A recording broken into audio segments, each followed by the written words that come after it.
Mi è stato chiesto se potevo realizzare un ritratto di una persona senza conoscerla e ho risposto di sì. Ovviamente avrei avuto bisogno di una foto abbastanza dettagliata, sulla quale io poi ho elaborato un pochino con Photoshop per aumentare il contrasto delle luci e delle ombre, che mi servivano un po' da guida per modellare meglio il volto. Ma in realtà, non conoscendo la persona che stavo per ritrarre, più che Photoshop mi è stato utile fare una serie di schizzi. Disegnare prima è molto utile, ci aiuta a prendere confidenza con le forme, con la forma degli occhi, del naso, della bocca, della persona che stiamo ritraendo.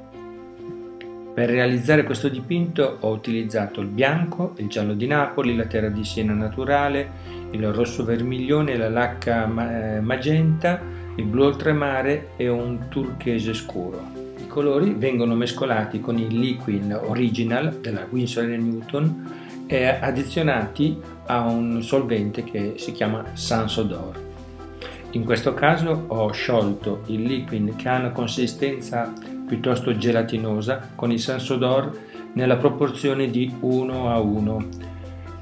Questa tecnica mi permette di ritornare sul lavoro il giorno successivo senza nessuna difficoltà, in quanto tendenzialmente dopo 24 ore il colore impastato con il Liquin è sufficientemente asciutto da permettermi di riprendere a sovrapporre nuove stesure di colore, a differenza di quello che invece potrebbe succedere dipingendo soltanto con il colore d'olio mescolato a un po' di acquaragia o di essenza di trementina e di olio di lino. L'asciugatura è molto più lenta e per riprendere un lavoro bisogna magari aspettare anche una settimana, mentre con Liquin da questo punto di vista è molto più scorrevole la produzione dell'opera che si sta facendo. Di giorno in giorno si riesce a sovrapporre un nuovo strato di colore. Ovviamente io ho lavorato con degli strati molto sottili, anche perché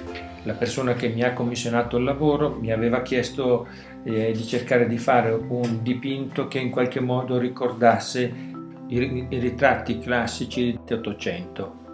Ho cercato di fare del mio meglio in base alle mie possibilità, senza avere la presunzione di paragonare il mio lavoro a quello degli artisti del passato.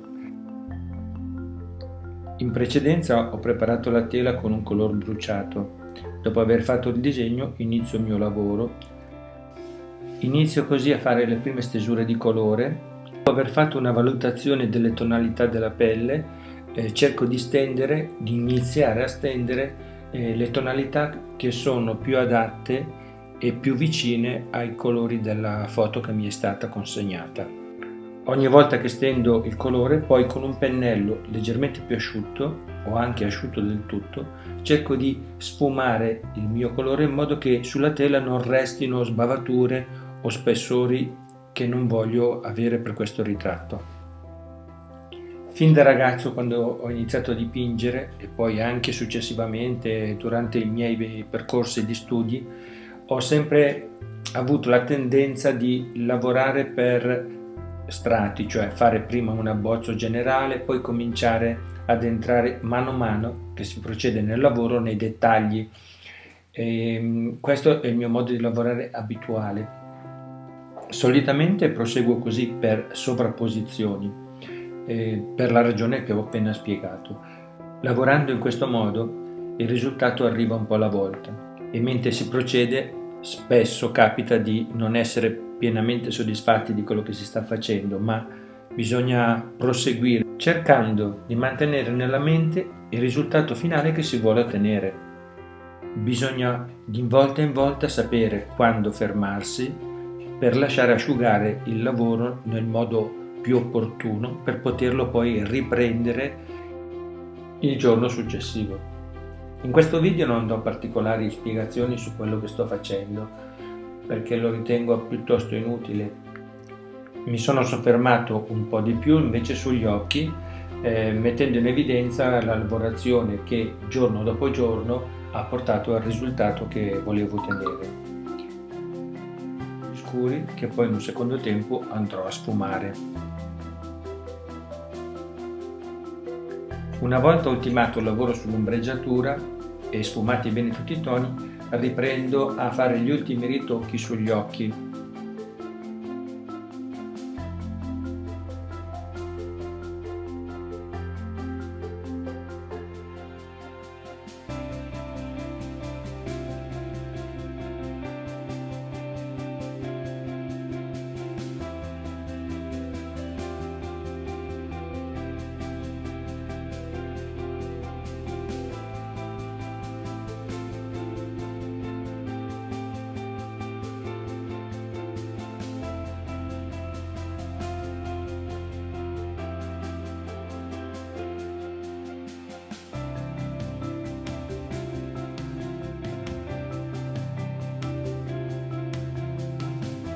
Non sono molto interessato ad avere un nettaglio ad altissima definizione e nitidezza, ma quello che mi interessa di più ottenere è una sensazione di naturalezza, sia dello sguardo, che è la parte che sicuramente colpisce di più e che per me in questo caso è la più importante, che dell'espressione del viso nell'insieme.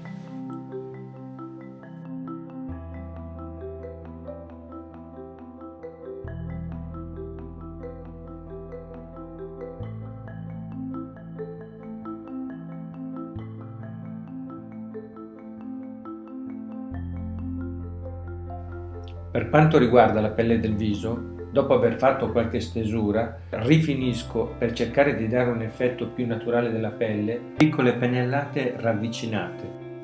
In un secondo momento, con un pennello asciutto, sfumo le pennellate che sono tutte un po' ravvicinate. Con questo sistema mi viene più facile creare un effetto morbido della superficie della pelle. La procedura in realtà viene ripetuta più volte nel corso della lavorazione del ritratto, in modo che alla fine la sensazione che si ha guardando è quella di una pelle naturale.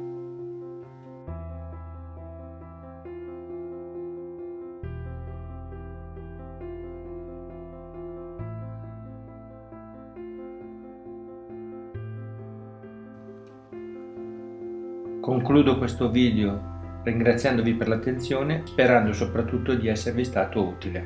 Grazie.